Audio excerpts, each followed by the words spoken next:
नमोऽस्तु सूर्याय सहस्ररश्मये सहस्रशाखान्वितसम्भवात्मने सहस्रयोगोद्भवभावभागिने सहस्रसङ्ख्यायुगधारिणे नमः।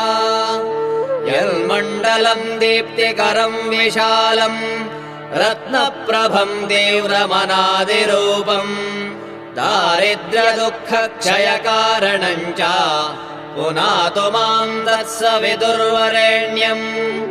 यन्मण्डलम् देवगणैः सुपूजितम् विप्रैः स्तुतम् भावनमुक्तिकोविदम् तम् देवदेवम् प्रणमामि सूर्यम् पुनातु माम् तत्सवितुर्वरेण्यम्।